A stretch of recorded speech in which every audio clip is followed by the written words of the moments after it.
going on, everybody? Welcome back to another edition of the DFS OGs podcast right here on RotoGrinders.com. I am your host, Chris Beermaker Stan Prince, joined as always by my boys, the fellow OGs, head chopper and notorious voice.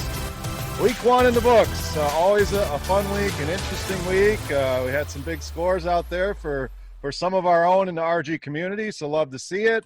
How was week one for you guys? And welcome in, Chop. Let's get started with you, buddy. How'd week one go? It was very forgettable. Very, very forgettable. It was my core was not quite the same. Didn't produce the same results as it did week one last year. So it was not good. But I kind of, I had a real rough feeling going into it. Like last year, week one, one of my main guys, Deshaun Jackson, but nobody was on him. I felt so great about it. Then this year I look up and like everybody's talking Deshaun Jackson. I should have known then. I should have bailed on him, but I didn't. And and it just kind of went from there. But very forgettable. But I'll bounce back in week two. I'm ready. Oh, it's hard to replicate $1 million week one last year, Chop. So you set the bar pretty high, and D-Jack's one of them guys we know. When he's highly owned, it's better just to stay away. Those guys when they're lower owned and they pop off, that's where you get the advantage. So I'm with you. Had some D-Jacks, some other guys we'll talk about that we were on that disappointed, guys that we were on that did well. We'll do some recapping of week one as well, and of course look ahead at week two. Noto, week one, buddy, how'd it go? Yeah, having football back was absolutely amazing. Just having that sense of normalcy. Waking up Sunday morning, doing the show, getting the picks updated, second-guessing all of my lineup decisions. It was awesome. Ended up having a profitable week as well, thanks to some garbage time production from Mitch Trubisky and Adam Thielen. So overall, a good week. Extremely happy to have football back. And sounds like we did okay with the betting picks as well. Yeah, we had a lot of people reach out that wanted to track the bets. So thank you to everybody. I wish we could have put everybody to work here, but it was a first come, first serve. So Mike Lynn is going to be the guy this year for us. So he was the first to reach out to me. So Mike, thank you to you. So we're going to get you hooked up with some RG swag. I've already been in touch with him, and I like Chop's idea. If he does a good job and he sticks with us and doesn't bail on us, we'll bring him on the pod towards the end of the year. So thank you to Mike. Thank you to everybody else that reached out. We really appreciate it. And, we had a lot of guys trying to chime in and be a part of it. So thank you to all 7 of our listeners here. But let's talk week two. Actually, anything week one you want to wrap up, a quick view, or are you guys ready to just turn the page here? Anything, Chop, that stood out that you want to recap, or are we just turn to the page? What stood out? I don't think – I guess as we go along here, it'll pop in my head. But there was nothing like – oh, you know what really – there was a lot of teams that had a lot – if you had turnover in the offseason, those teams struggled in week one. So I'm not going to put a whole lot of, emphasis on some of these stats from week one because those teams are going to get a little bit better. Those offenses that were bad in week one because the coach was new or some personnel was new, they're all going to get better. So, I think you just kind of got to navigate that minefield here in the upcoming weeks that some of those stats they're a little bit fraudulent because there was no training camp, social distancing, all that other good stuff. So that's the main thing. There was some teams that I thought would be a lot better that struggled, but there was an excuse behind it. Yeah, week one is basically a pseudo week 3 of a normal preseason. It's basically, almost a dress rehearsal and teams kind of getting their footing, getting their first action. So I'm with you. The key to week one is always you want to react. We're going to give you the numbers and things that you're going to want to look at, but you don't want to overreact either to things, whether guys had a great performance or let us down. We want to look at, some of the snap percentages, things like that. And tie it all together. So, Noto, anything from week one you want to tie a bow on before we turn the page to week two? Yeah, we definitely shouldn't overreact to anything that we saw last week. But a couple of things that stuck out to me, 13 quarterbacks rushed for at least 22 yards. We're kind of seeing that becoming more of a trend as the years go on in the NFL. And then the other thing that just stuck out while watching the games is the crowd noise that they pumped in. Even some of the home teams, they'd go for it and get stuffed at the line of scrimmage, and then you'd hear the crowd noise. And I don't know who's running that, but it was just a little interesting to watch. Yeah, you think they would have like a DJ, a guy ready to hit the right buttons at the right time. But I mean, all in all, the watching experience, the viewing experience to me was I didn't really look down on it. Like, I mean, some of that was funny. I certainly noticed that. But all in all, it wasn't like, oh my God, there's no fans. The game's terrible. It felt the same as any normal Sunday to me. So as long as that continues and we get some good football moving forward, I'm just happy to have it back. So, let's move on, guys. Week 2 here. We're not going to talk Thursday night, Sunday night, Monday night. As always, we'll have you covered on RotoGrinders with showdown videos. I know, Chop, you got a rotating cast of characters there. How the hell did Dan Bach end up on a showdown show? Anyway, Chop. The guy who's supposed to do Mondays the first week, his first showdown show, he has a quote unquote computer issue. Eric Beimfor. So yeah, we got to call him out. We got to publicly shame him here. That can't happen. Your first day on the job and you get a computer issue. Come on, man. I pull up RotoGrinders. I see Dan Bach's big old ball dome on there doing a show. Like, what the hell? Oh, you know you're in trouble when you make the boss have to actually work, man. You know you're in trouble then. Eric, you're on the list, brother. Let's get that computer situation fixed. But yeah, we'll have you covered for all that. We have 13 games on the main slate, so we got a lot to get to. As always, we'll give you our favorite plays, stacks, more betting advice. We'll take a look at how we did week 1 on the bets here a little later, so stay tuned for that. But one of us killed it on the bets, so we'll say that. So you may want to listen to Noto here when talking bets. But all right, let's get into it. Let's start with our first game, guys. Again, 13 games, 10 early games. The NFL once again doesn't want to separate the slates and give us a nice 4 or 5 game afternoon slate, but is what it is. So let's start with Detroit, Green Bay. Derek, obviously, Green Bay, great performance in week 1, put up big numbers in Minnesota, led by Rodgers, who just looked like vintage Aaron Rodgers. Devontae Adams, kind of as everybody expected, to get a ton of the targets. But we also saw Lazard and Marquez Valdes-Scantling do well in that game. The running back situation looks like it's going to be a two-headed monster once again with Jones and Williams. Detroit side, the Lions are going to Lions. As they say, I live in this area. I am a Packer fan, but I hear a lot of Lions talk, and it's SOL, same old Lions. They'll find a way, up 23-6, try to put it in cruise control. Chicago ends up coming back and winning that game. So now they got to pick it up, get on the road here, head to Green Bay, Derek. So, again, these two teams, a lot of interesting fantasy plays here. What are we buying from week 1? Are we going back to the well on Rodgers and Adams? What do you got here, Lions and Packers? Yeah, it's hard not to go back to Adams. The Lions were already shorthanded in the secondary. They got rid of Darius Slay. And then they lost a cornerback for the season last week. Trufant's banged up, so you got to think Adams is going to have another big game. 14 of 17 targets for 156 yards and a touchdown in week 1. And that was a game where they were playing with a pretty big lead. So he's the most expensive receiver on DraftKings this week, but I think you go right back to him. Probably going to avoid the backfield. You can always look to Aaron Jones in tournaments. If the touchdowns go there, then he's certainly going to pay off his salary. But you mentioned Williams and Irvin being there, splitting carries as well. And, yeah, Rodgers just seems to be in a good place mentally. They talked about that a lot before the season. They let him air it out quite a bit in the game where they were winning. So certainly something to keep an eye on moving forward. He should be able to torch this secondary pretty easily, especially with this game being at home. On the Lions side, pretty big 17-point lead blown in the fourth quarter. That was pretty ugly. Got to keep an eye on Kenny Golladay. If he's out again, Marvin Jones, TJ Hawkinson, going to see a bump in targets. Don't mind going back to them, even though Jones kind of let us down last week. And then I just don't understand the Lions spending all this draft capital on these running backs and then giving Adrian Peterson all the work in week 1. I just don't know what they're doing. So I'm going to be avoiding the backfield for now. What a horrible drop by DeAndre Swift there. I mean, that could have been the game winner.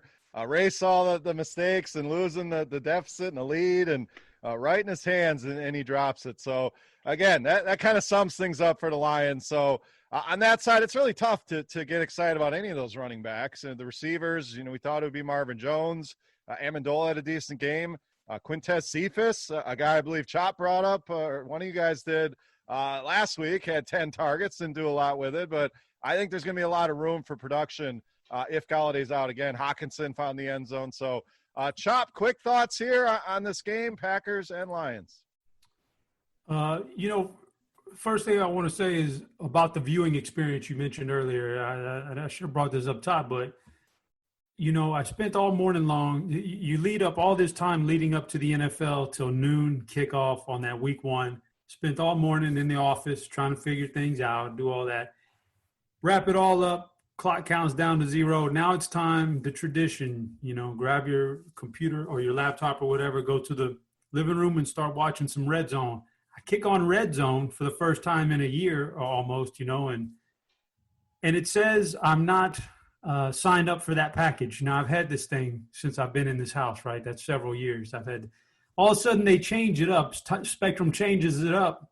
And I have no idea, and this is the first time I'm hearing about it, is on 12 o'clock when I'm ready to sit down and watch those games. And, of course, you can't get through to a live person because it's always backed up. It's always been – man, and it's kickoff, man. This is it. I mean, you talk about frustrated. That was the most tilted I've been in a long, long time was that whole ordeal right there. I finally got it ironed out after about the first quarter of games, but that was frustrating. That's tilt. Yeah, that's not the way you want to start your Sunday, and that's kind of an omen that it wasn't going to be a good Sunday when you get that. So yeah, that was terrible. But I got to put them on blast, man. That's just wrong. But add a little list with Eric. We're going to make a little hit list here. Who's the cable provider there, Chop? Spectrum. Formerly Time Warner. Yeah, you're on the OG's list now. Let's get it together. You might have to. It is not like I don't pay enough every month. Man, I could tell you my bill, and it's ungodly how much I pay for everything. We all know, man. That's one of the worst bills there is, especially as the kids get older and all the internet speed and all. But this game is all about the Packers passing game again. I can't, as of right now, I can't trust the running game. I got to see. Nobody's separating themselves, and everybody's healthy right now. So passing game, I'm all over it again. On the flip side, Detroit, Green Bay lets you run the ball, and they kind of want to take away the pass. And Thielen got there last week, but that was pure luck. That was pure luck in the blowout fourth quarter. That's how Thielen got his. Don't read too much into those stats. So they don't want you to pass the ball, so I don't think Stafford's going to have an easy time here at all. And they want to let you run the ball. The problem with this team is who do you take? They got those 3 running backs, so – I just can't play any of them right now. So I don't like Detroit a whole lot, and I like the Green Bay passing game again. And I'm kind of echo the thoughts of you guys.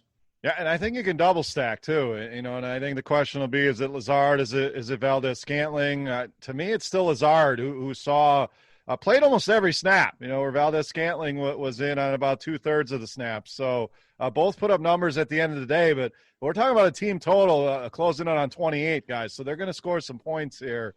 I don't hate the Rodgers-Adams and bring it back with an Allen Lazard as well. And then bring it back on the other side with the Jones, whichever way you want to go there, or Hawkinson, but definitely a stackable game. So let's get our betting picks here. And Noto went 11-2 last week. So hopefully you guys listen to Notorious. A hell of a start there. Chop, you went 7-6 overall, and I'm bringing up the rear 5-7 on the pick. So all in all, a solid day for us all together, but total 59% winning percentage. But Noto, 83%, buddy. That now you talk about a high bar set. You definitely set a bar. And we asked the question when we all agree on a bet. How does it look so far, boys? 2-0. Buffalo, Cincinnati were picks that we all had last week. All came through. So far so good on those. All right, betting picks here. We got Green Bay -649 on the total. I'm going to jump in here and take Green Bay. 6 seems a little bit low.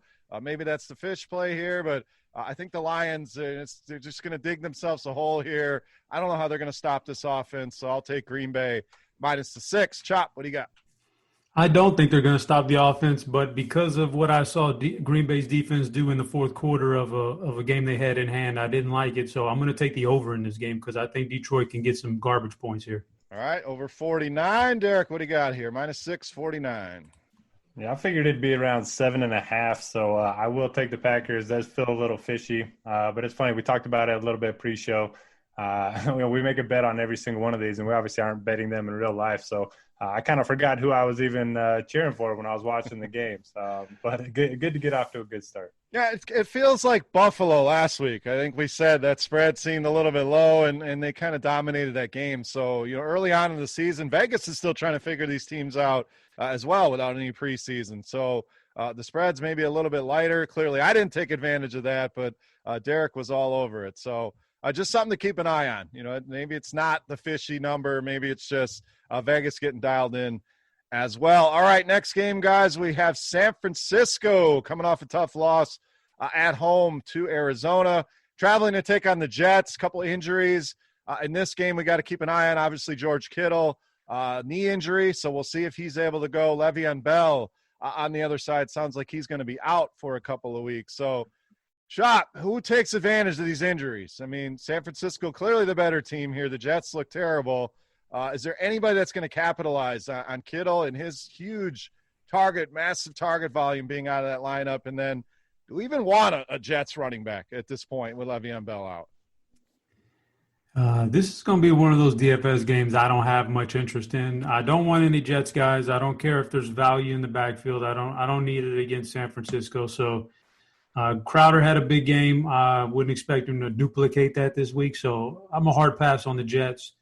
And San Francisco's set up to where it's hard for me to get behind them either because, yeah, Kittle may be out, but maybe Trent Taylor. Trent Taylor would be my favorite 49ers player this week. Trent Taylor grabbing some catches in the middle of the field. But I think they can run the ball, but Tevin Coleman should be back this week. And Jerick McKinnon looked great. I think we're looking at a three-headed monster until somebody gets hurt. So I don't want to mess around with that. I'll go Trent Taylor as my favorite play in this game. Words that have never been uttered in podcast history. Trent Taylor, my favorite play. You'll never hear that anywhere but here on the OGs, ladies and gentlemen. So Chop's going Trent Taylor. Noto, can you one up that? He set the bar pretty high here for favorite play in this game. I mean, if Brandon Ayuk how do you say his last name? Ayuk. If he ends up playing, he was out week 1. But if he ends up playing, he'll probably be their wide receiver 1 with Debo out. And if Kittle is out as well, I think we could see him get off to a nice start in his NFL career. So I would probably go there. Mostert, I just had a great game. 19 touches, 150 yards and a touchdown. But like Job mentioned, it's just hard to trust the Shanahan backfield. Could be a 3-way split there. So, yeah, maybe Trent Taylor, maybe Ayuk. And then on the Jet side, yeah, even with Bell expected to miss time, Gore and Adams, I'm not trusting them, especially in this matchup. Don't expect Crowder to repeat that performance like Chop mentioned. 69 of his yards came on one catch, and he's typically one of those lower ADOT type of guys. So maybe Chris Herndon in large field tournament did have a 20% target share in week one and ran 9 routes in the slot or out wide. So that's kind of nice for a tight end. But, yeah, pretty ugly game overall. All right, let me add a shitty San Francisco receiver as my favorite play here since you guys are doing it. I'm going to go back to Kendrick Bourne. You know how it is, boys. You're on a guy, and he lets you down, and what does he do the next week when you're not on him? Then he goes nuts. So I'm going to go back to the well here. Wasn't great, 4 targets, 2 for 42 in that game, but somebody's got to score some points here. So out of Taylor, Ayuk, and Bourne, we got to get one of these right. So I'm mainly with Chop here. I don't see a ton to love in this game. Mostert, the numbers look great at the end of the day. A lot of that came on one big play, a 76-yard reception. So keep that in mind as well. It just seems like an ugly kind of grinded out type of game. So let's go to the betting window here. Noto, San Francisco -7. Juice on that number. So we may see that go up eventually. 42.5 on the total. Yeah, this feels like a game to abstain from in terms of putting actual money down, but I will take the under. I am going to go with the under as well. I agree. Not a game I want to be putting my hard-earned American dollars on and sit down and actually watch unless I was a fan of one of these teams. But ugly. I'll go under. Even with that 42.5, I don't like that hook, but we're gonna stay under there. Chop, what do you got? On a neutral field, Frisco would smash them, but now they're flying cross country. I don't know what the numbers are on that, but I don't like it. So I'm taking the under also, believe it or not. That's a Dan Bach play right there. Traveling across the country, Chop. That's his deal there. So you're on the DB side of things here. All right, let's move on. Another New York team, the Giants, going to Chicago here. So we saw the Giants looked pretty good in the first half against Pittsburgh. Put up a fight, and then they kind of rolled over and died there. Chicago, we just talked about, went in and looked like garbage for 3 quarters. Trubisky turns it on, and they end up winning that game. But Let's start with Trubisky there, Chop. I mean, 3 touchdowns in that fourth quarter, 1 Anthony Miller. Are we buying Trubisky here? You know, the Giants defense looked all right. They put some pressure on Ben, no doubt. But how high are we in the Chicago passing game? And then the Giants, what are we doing there? I mean, Daniel Jones looked good in spots. Is this a Saquon bounce back spot, or are we just avoiding it again? Man, you know, Trubisky, yeah, he was – have you ever seen a guy as close to losing his job and then rally and save it like he did? Because he was probably about a possession away from getting yanked for good and a time in Chicago being over with. And then he somehow rebounded and got him to a win of all things. But I'm not buying him. He's not a good real life quarterback. At times he can be a good fantasy quarterback when he runs. I don't see him doing that right now. And in addition to all that, you know, I would look at Twitter today and all I hear about on some sections is how Allen Robinson deleted all his Chicago stuff.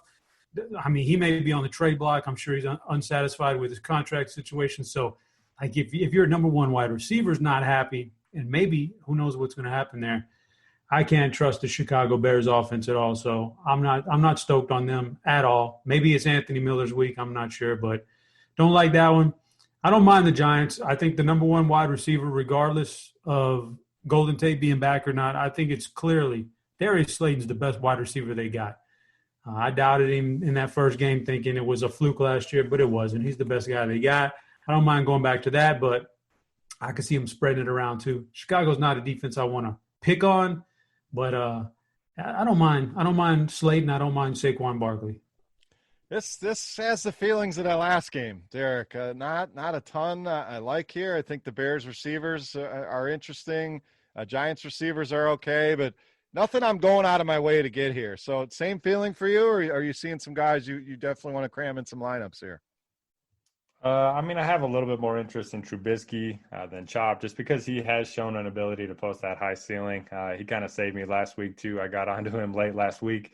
Ended up having those 3 touchdowns in the fourth quarter, which definitely saved me.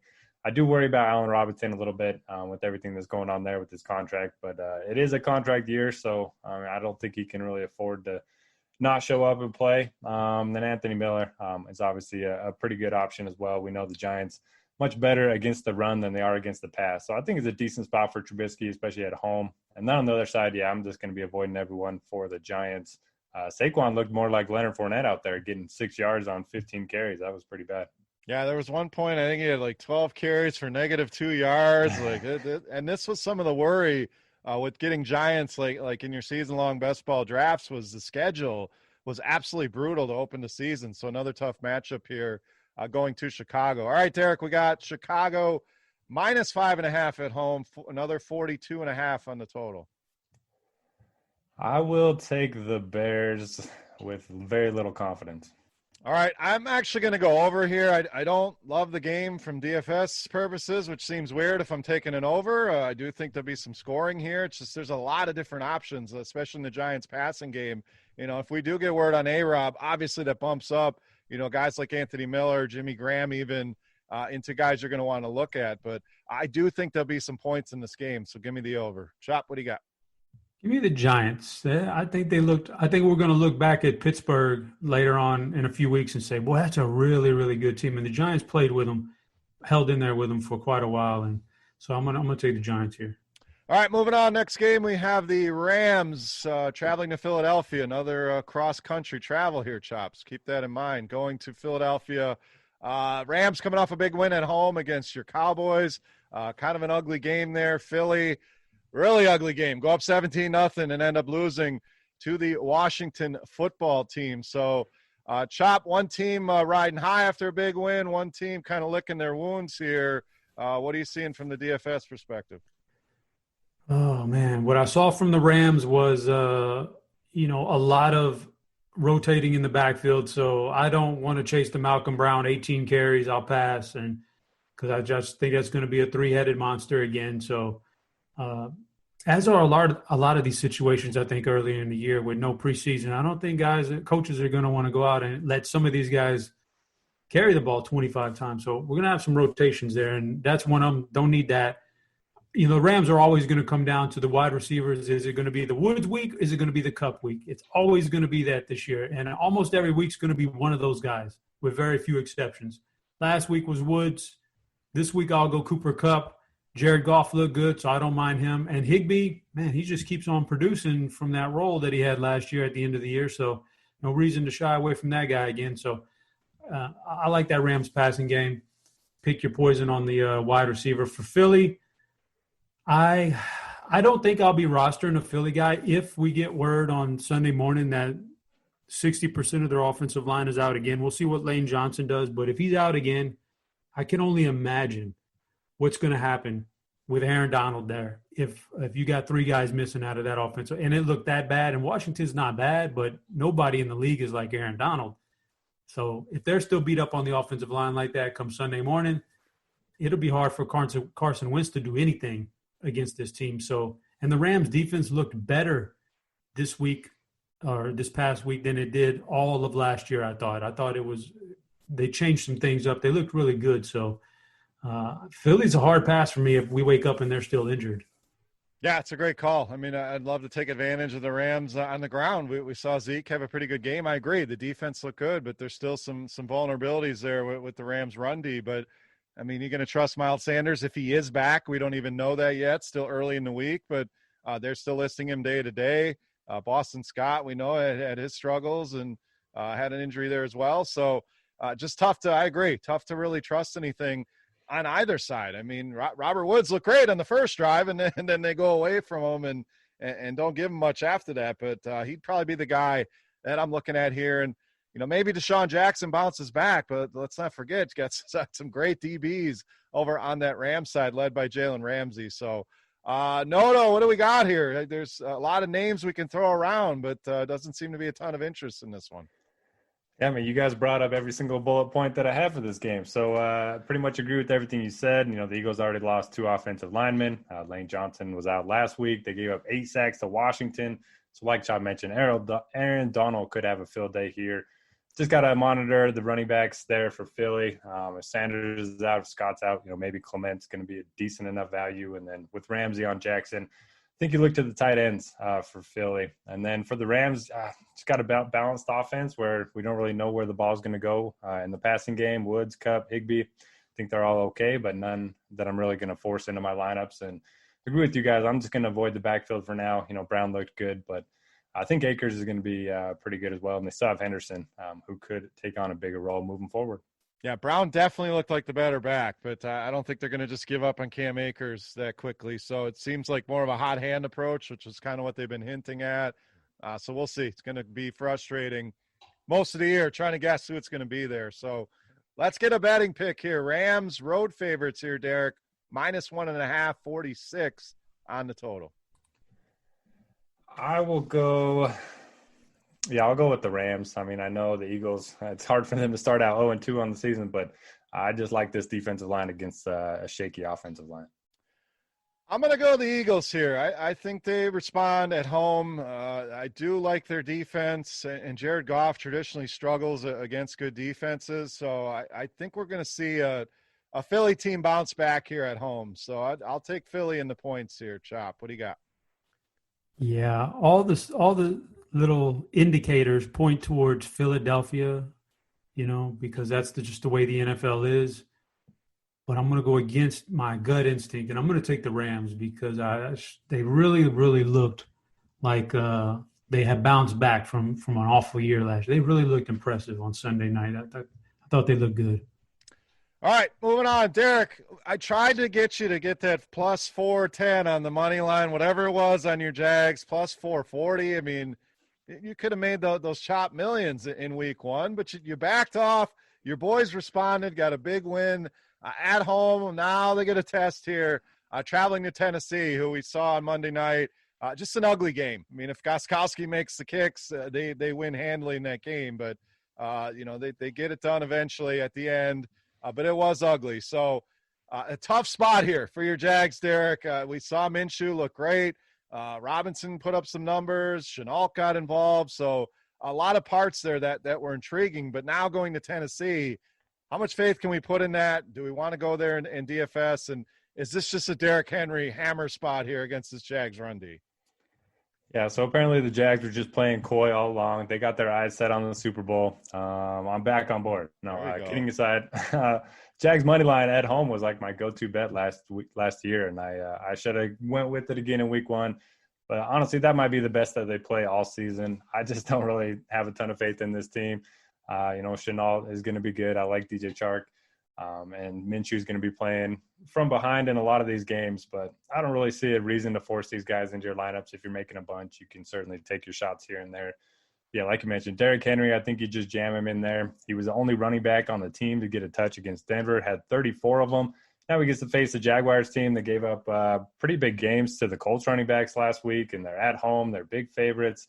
I don't see a reason not to get Henry into your lineups. He might be my favorite spend up at the running back position. There's other guys that we can talk to or that we can talk about moving forward. But Henry, hard not to like him here. And then A.J. Brown, I think it's a good bounce back spot for him. Only 6,100 on DraftKings. Jaguars got rid of all their good cornerbacks.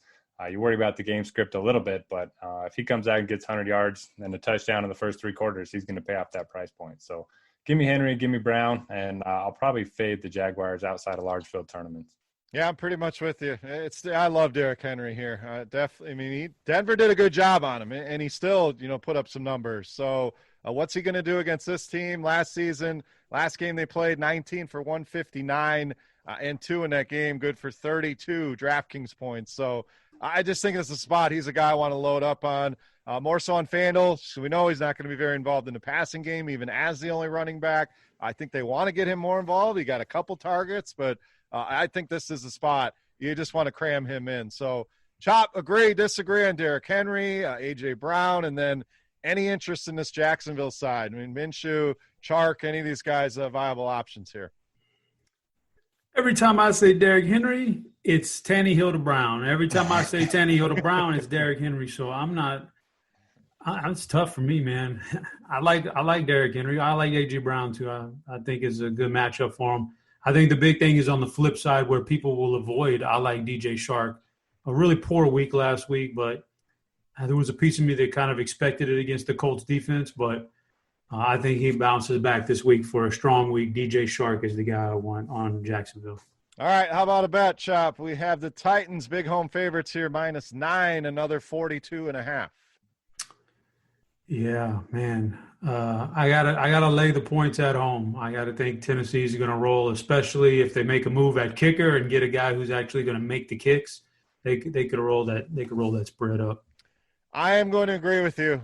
Sorry, Derek. I think week 1, like you said, was Jacksonville's Super Bowl. I think that's the most spirited effort we're going to get out of them. I could just see them getting punched in the mouth a few times here by Derrick Henry and just kind of laying down. So I'll give up the 9 here as well. I'll take the Titans at home.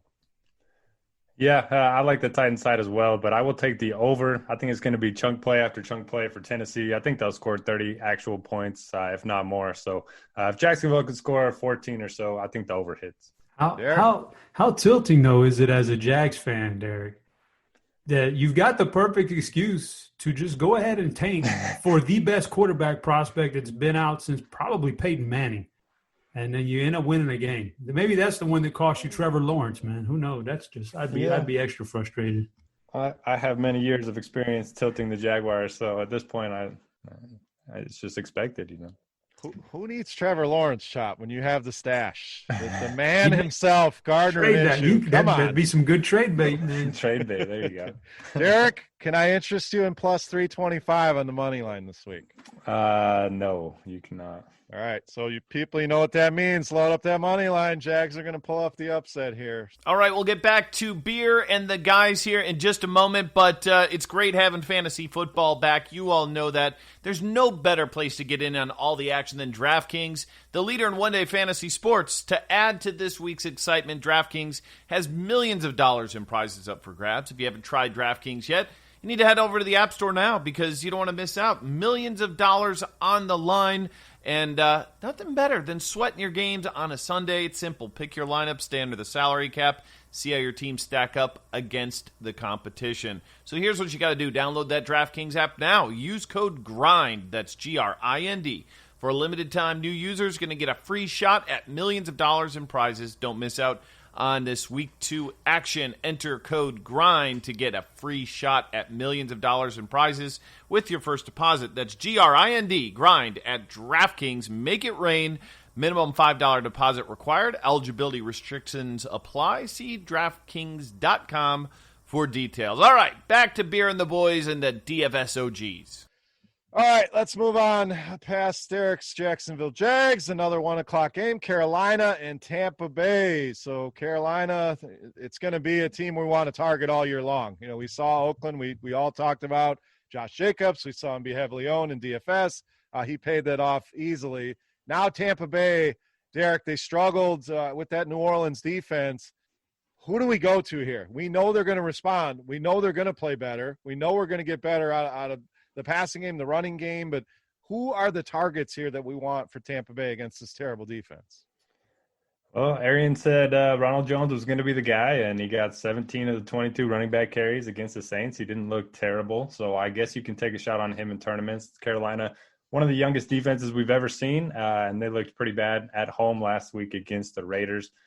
So I don't mind going there in tournaments. Obviously, like the passing game as well. Everyone's talking up Scotty Miller. I'm not ready to crown him the next Edelman just yet. I will still go to Mike Evans and Chris Godwin. Godwin's going to be my favorite, but I think you might be able to get Evans at like sub 5% ownership after he was really quiet last week. So I like all the passing game. Okay with Jones, and I think the Bucs are just going to put up a really big number here. For Carolina, it's kind of tough because, you know, Christian McCaffrey wasn't all that involved in the passing game, only had 4 targets, and Tampa Bay, one of the best run defenses in the NFL. So I'm not sure I want to pay that price point for him this week. They also have a pretty good secondary, which makes me worry about the deep threats of Samuel and Robbie Anderson. So for me, I'm probably not going to have a ton of exposure to Carolina, maybe a few shots on more, but I think I'm going to be underweight on McCaffrey, which typically isn't the case for me. Yeah, I'm worried about that as well. In fact, I don't know how much Christian McCaffrey, if any, I'm going to play. I mean, Tampa Bay held him to 2 of his 3 lowest scores on the season, including the only time he was held under 17 fantasy points all season long in week 2. But it's just a rough matchup. They can focus on him.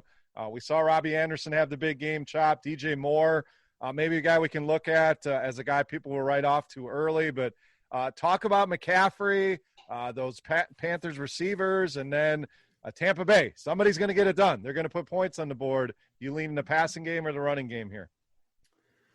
Ooh, so much to unpack in week 1 that, man, you know, there's so much noise and there's so many things that are happening, and it's hard to figure out what it is because, yeah, I know some guys will say small sample size. You don't want to, you know, listen to that noise. But the problem with the NFL is everything's a small sample. We only got 16 games and then the playoffs. So it's tough. But the Christian McCaffrey is a conundrum because Kyle Allen's not there. Cam Newton's not there. This is Teddy Bridgewater.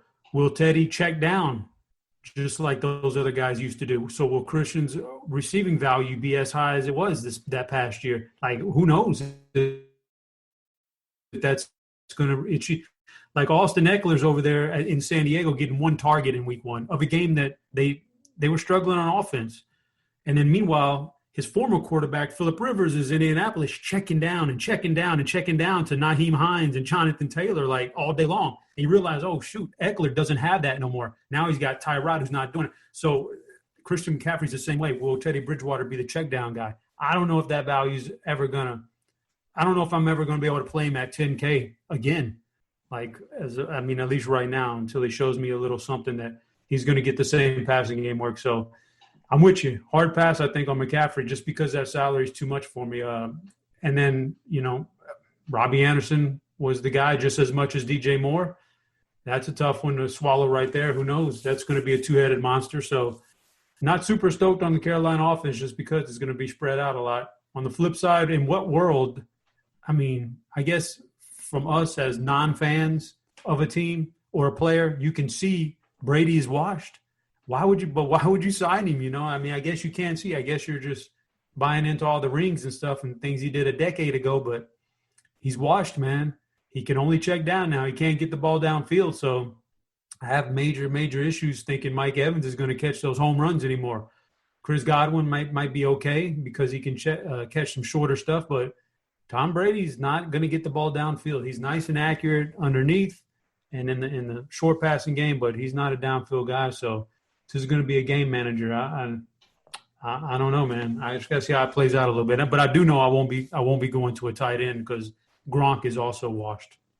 Yeah, I mean Gronk. Well, yeah, I mean he didn't look good at all. A lot of blocking for him, but this is a team with a team total of 29. So I agree with a lot of you said, but I also agree that this Carolina defense may be one of the worst that we've ever seen. So I'm still going to build some stacks with this offense. I mean, a team total approaching 30. We have a few teams on this slate where, yes, the quarterback is better. We're going to talk your Cowboys shop against Atlanta. Love Dak Prescott this week, but when the team total's that high, and maybe Ronald Jones is the right answer, like Derek said, I just Leonard Fournette is lurking. I don't know how that's going to work out. I'm going to play some Jones, but I'm still going to build some Brady stacks and mix and match some of these wide receivers. So the matchup's just too good. I agree with a lot of that, but I'm going to take advantage of this defense all season long. So Chop, betting wise, we have Tampa big favorites here, 9.5-point home favorites, huge 48.5-point total here. Yeah, because that defense is so porous on Carolina, and I expected better. But again, a new coaching staff, man. How much can you really implement without preseason or a very limited training camp? I think they're going to get better as the year goes on. But right now, it's a bad defense. I still have faith in their offense, so I'm going over the total in this game. I am also going over on this spread. Feels about right. I do think Tampa wins handily, but I do think there'll be points, and I think Carolina. Not that they're going to go out there and put up 40, but I think they can do enough where if Tampa does what they're supposed to do, I think it does go over the total as well. So I'll agree on the over. Derek, what do you got? Yeah, everyone's writing off Tampa. I think they come out, get a big win. Give me them -9. All right. Next game, we are still in the 1 o'clock window at Denver and Pittsburgh. Denver's spirited effort at home. Come up a little short there at the end, and Pittsburgh did what they were supposed to do, went in and beat a bad Giants football team on the road. So, Derek, only in major injury here of note, Phillip Lindsay left that game. We saw with a foot injury, I believe it was, a toe injury. So, Melvin Gordon kind of took over the backfield from there, but this is a tough spot here against this Pittsburgh defense. Steelers, Ben looked a little rough in the beginning, got it going. We saw Juju have a good game. We saw Deontay Johnson involved, James Washington, Claypool, Ebron. And I think that's going to be the issue here, Derek, because there's so many guys. But Juju was the cream of the crop here. So is it as simple as that? Ben and Juju, or are you going to mix in some of these other guys as well? Yeah, so for the Steelers, got to keep an eye on James Conner. He hurt his ankle and left the game. If he's unable to go, Benny Snell probably going to get the lion's share of work in the backfield, look pretty good. He would become a lock and load play for me in all formats. And I think it's a different situation than what we saw with Antonio Gibson, Boston Scott, because we know the Steelers, they're fine giving their backs workhorse-like treatment. Even though they lost a couple offensive linemen, they lost 2 to season-ending injuries on Monday night, and then it sounds like they could be without another one this week. That is a concern. Denver is a tough matchup, but Snell, so cheap, should be able to get 20 touches if Connor isn't able to suit up. So like that play a lot. And then in the passing game, yeah, Juju had the big game. Might see some A.J. Bouye treatment. The Broncos no longer have Chris Harris. That is a loss, but Bouye did a pretty good job on A.J. Brown in week 1. So I don't mind going to Deontay Johnson in some tournaments. But we'll have some shares of Juju as well. Then on Denver's side, yeah, even if Lindsey's out, I don't think I'll go to Melvin Gordon. We talked about it earlier. With Saquon Barkley, only had 6 yards on 15 carries against the Steelers defense. So not a lot to like there. Cortland Sutton still questionable. Don't really want to go to the cheap receivers for the Broncos just yet, especially in this matchup. So for me, it's all Steelers, and yeah, not a ton to like in this game. Yeah, Denver's team total is down there with a tick above Jacksonville's. I mean, down there with the Jets. I mean, they're only projected for 17 points. So Jerry Jeudy looked great when he caught the ball. I mean, a couple astounding drops, which you never saw at Alabama. But he just looks like one of those guys you can tell is going to be very, very good in this league. And Chop, I know you've been saying that a lot, that he's pro ready. I agree completely. But in this spot, I have zero interest in the Denver side. I mean, that's when I'm just going to X them out, be done with it. Pittsburgh, great call on Snell. Connor, I think they'd be wise to just sit him out a week. It sounds like he may have a shot to play here, but why rush him back, especially in a game you don't really need him. So Chop, sounds like mainly Pittsburgh here, unless you have anything on the Denver side to give the people. But is it the passing game, the running game, or all the above here against Denver? Well, I will say this about Denver before I completely X everybody out of my pool on them. I'll say that Darius Slayton looked pretty dang good against them, and I know Slayton is solid, but Jerry Jeudy, maybe he's this week's Slayton. He just finds the seam against this defense. Like, it's tough. We've said this before a bunch of times. It's tough to pitch a shutout in the NFL.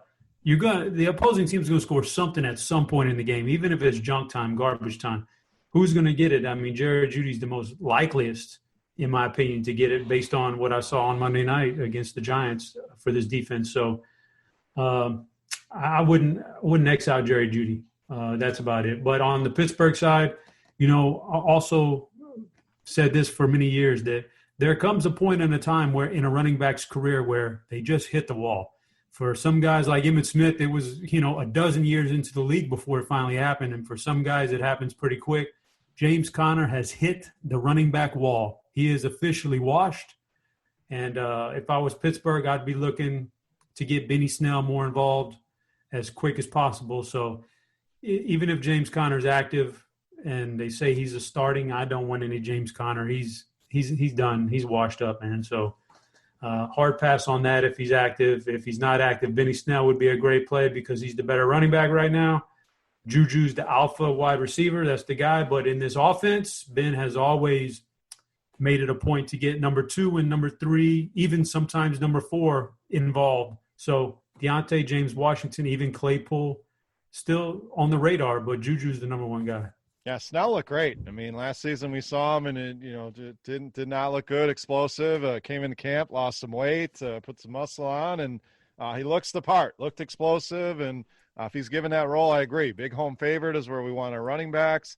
Denver was good against Henry, but I think that was more game plan specific, and we're going to stop Derrick Henry no matter what.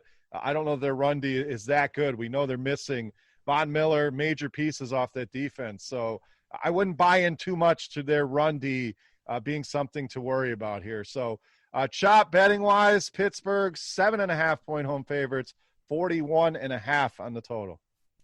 Yeah, nobody's ever – like running backs who need to make a move, need to make an adjustment, they either put on weight because they feel like they need to bulk up to take the punishment, or they lose weight to get faster.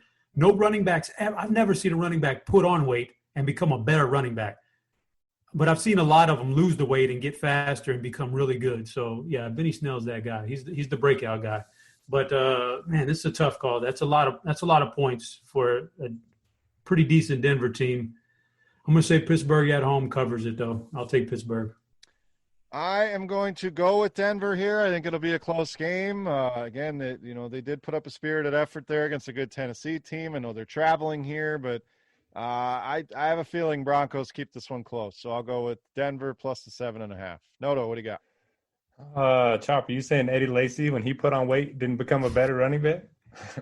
He became a bigger running back. You just hurt me with that Eddie Lacy take, man. That guy was, what a waste. He was awesome, and then just ate himself right out of the league. Yeah, I feel like the line's pretty good. I feel like the total's pretty good. I'll side with Pittsburgh just because Denver's coming off a short week.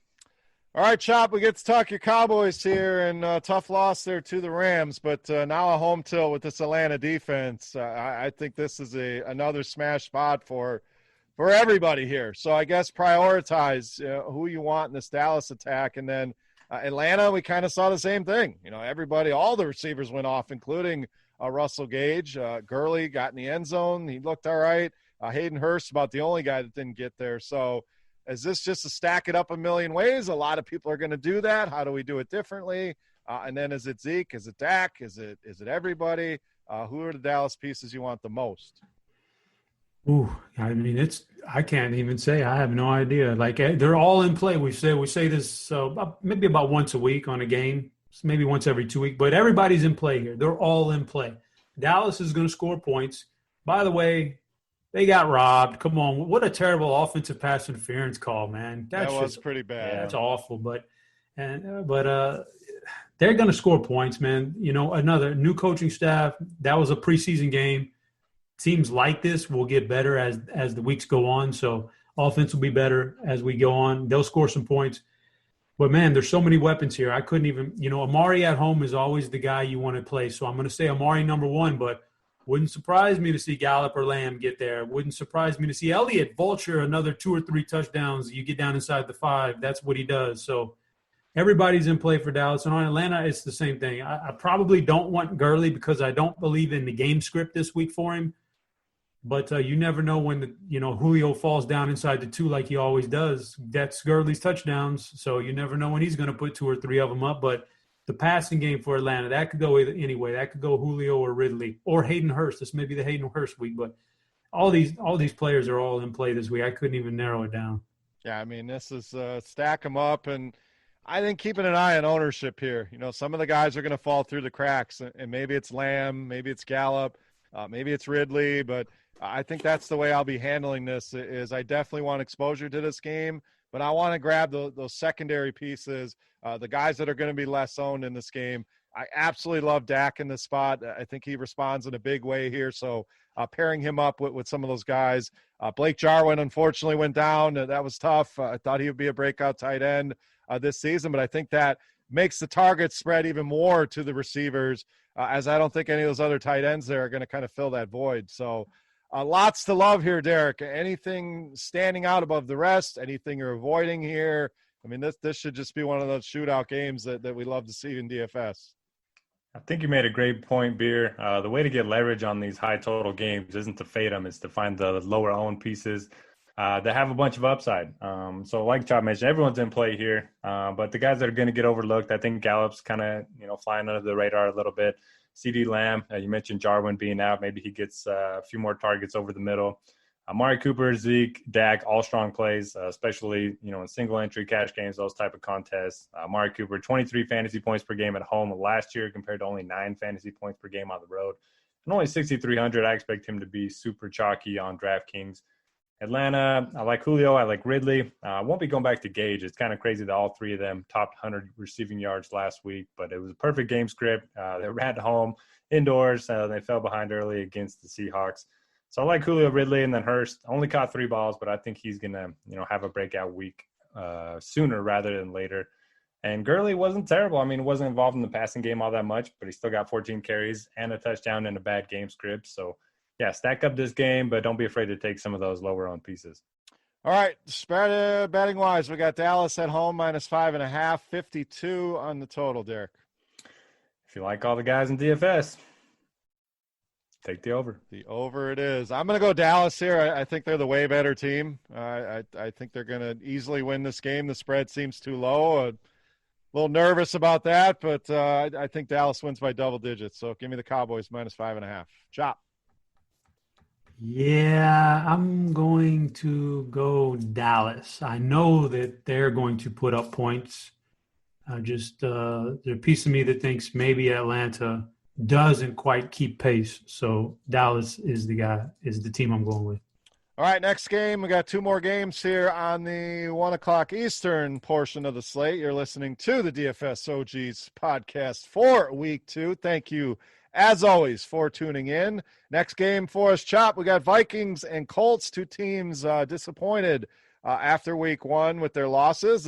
Both teams going to try to avoid going 0-2 here in this spot. So Dalvin Cook on the Minnesota side, 2 touchdowns, look good. Indy, not much look great. Obviously lose Marlon Mack. So, Jonathan Taylor, Naheem Hines, we saw do some damage, parse through that backfield there. But this is one of those games I think may fly under the radar a little bit, but I think there's a lot of intriguing plays here. John. Yeah, definitely intriguing. On the Minnesota side, Adam Thielen, the number 1 guy, no doubt the alpha in that wide receiving core now with Stephon Diggs gone, and he stepped up in the 4th quarter. He got a little lucky to get there, but he got there. This Colts defense usually does a good job of keeping everything in front of them. They did that all last year, and then this past week, even though Jacksonville put up that big number, they did really put a handle on DJ Shark. So Thielen scares me a little bit here. Dalvin Cook, I think he could wiggle some room here. I think he's the guy I want to take on the Minnesota side. Yeah, I have a hard time like committing too much to Adam Thielen this week. So Dalvin Cook's my guy over there. Indianapolis is really the place I want to look for fantasy in this game. Though the backfield is going to be solid. Jonathan Taylor, I think, going to be extremely, extremely. He's a breakout candidate this week for sure. He's going to catch some passes. I think he gets more work in the passing game. And this is Phillip Rivers, man. I just mentioned it earlier, how he's the check down guy. I think he's going to be checking down a lot, and Jonathan Taylor's going to get the benefit of that.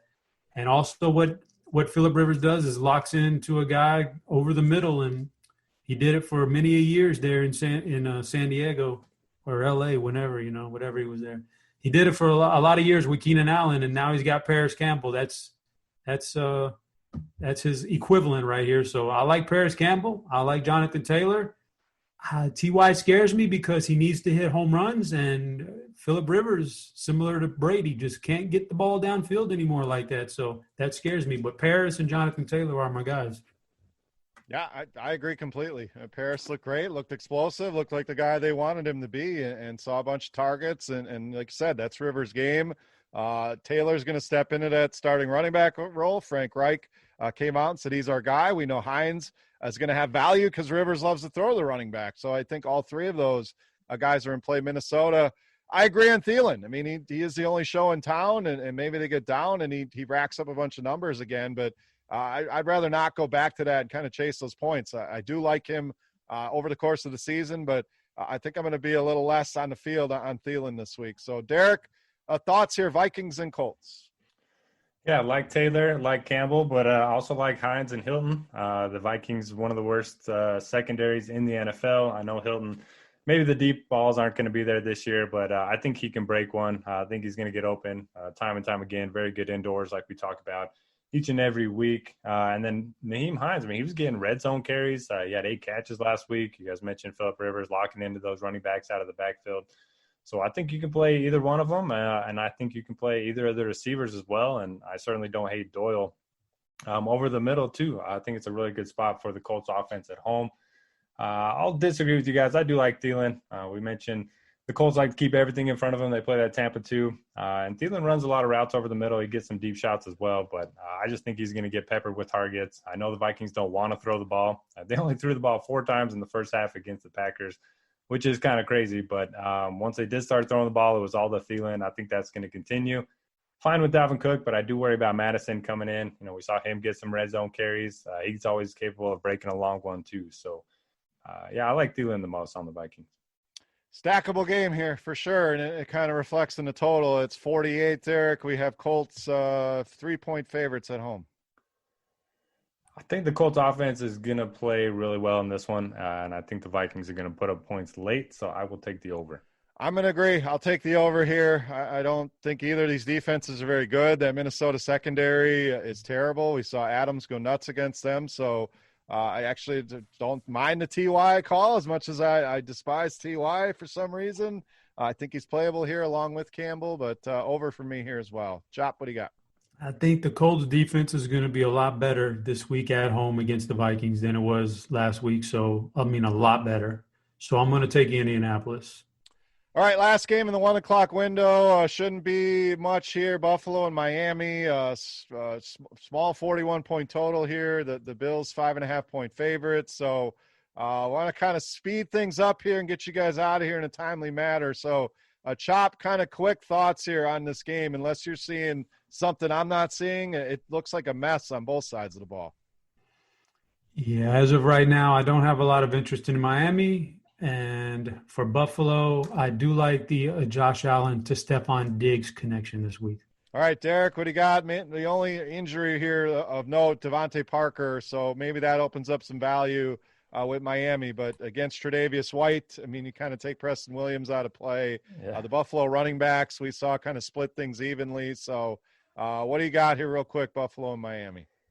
I was going to say if Parker's out, Preston Williams is probably going to get the White treatment. Not great for him. So I don't really like anyone for Miami. And then the Dolphins have some really good cornerbacks, one of the best cornerback duos in the NFL, and Xavier Howard, Byron Jones.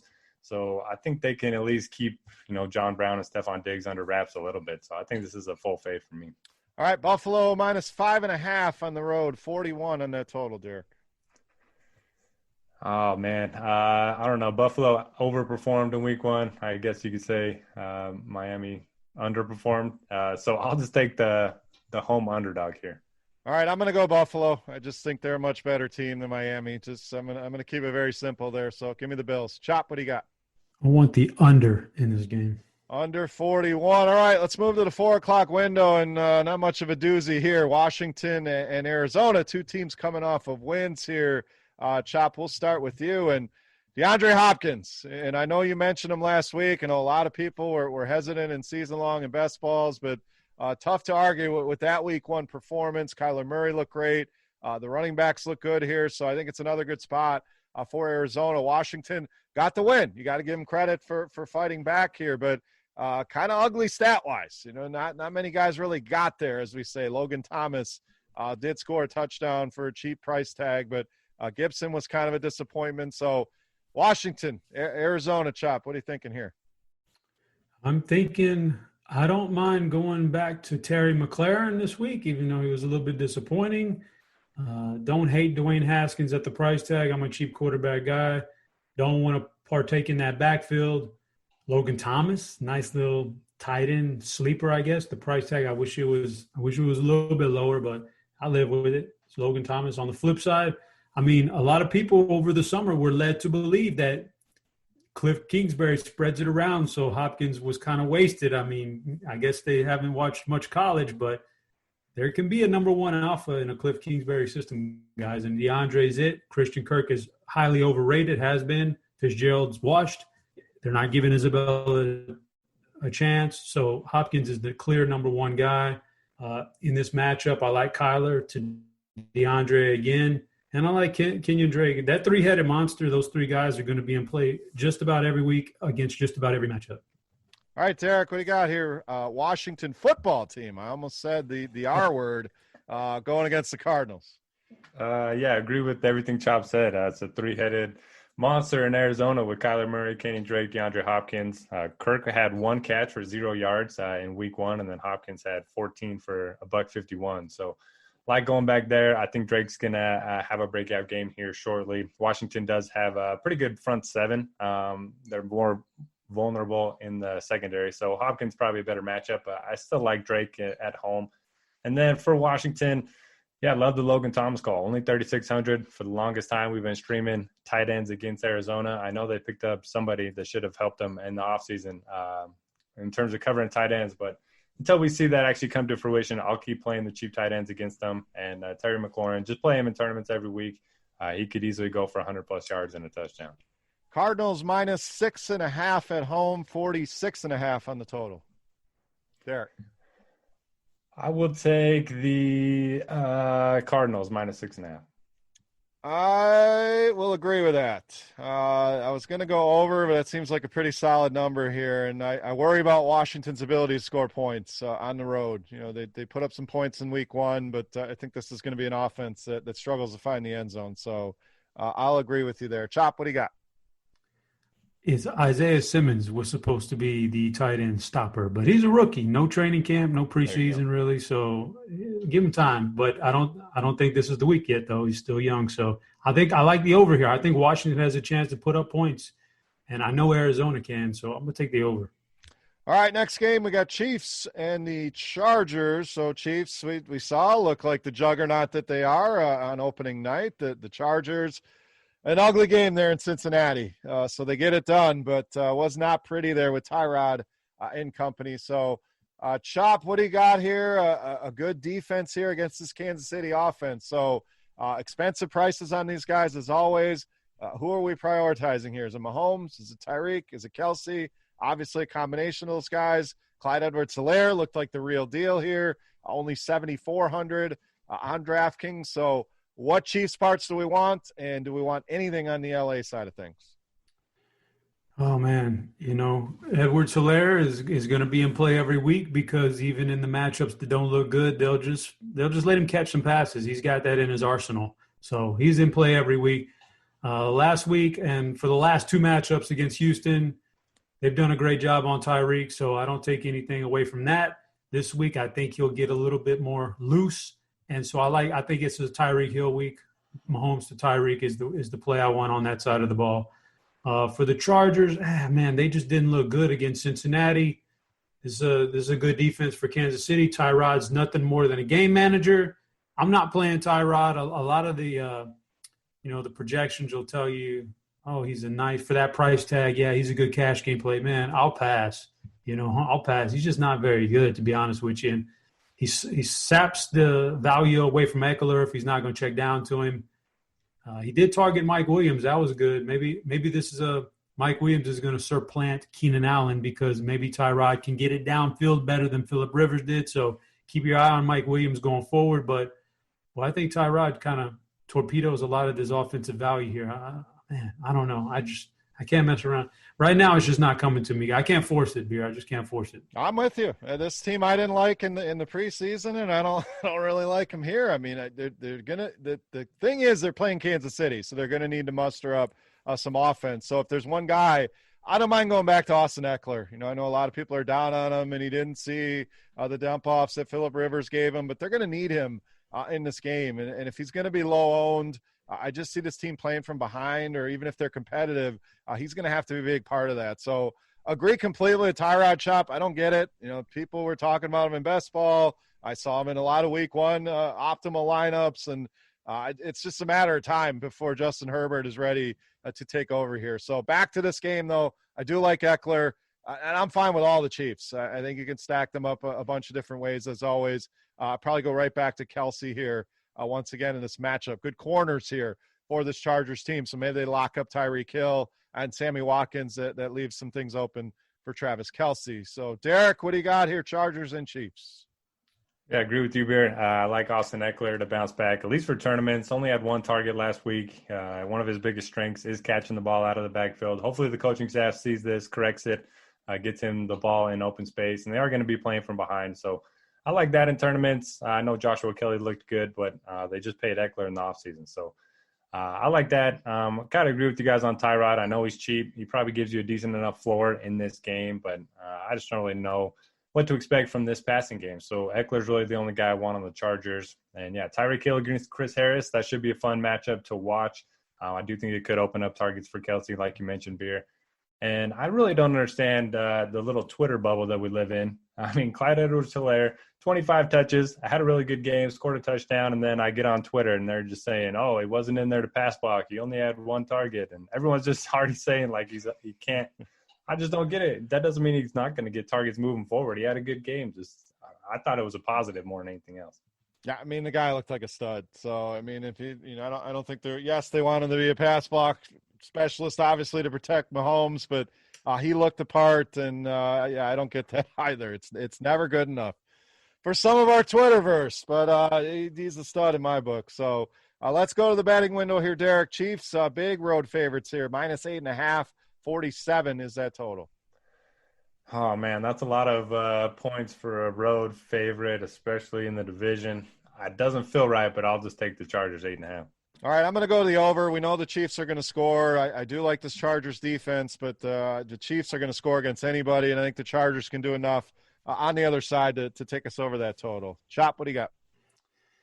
I'm going to have to take the under here. I just think Bosa and company can get just enough stops to make this thing go under.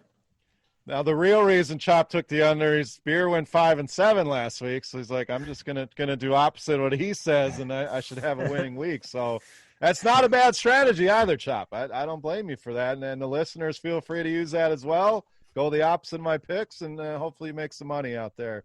But let's wrap this thing up, guys. Final game should be a fun one.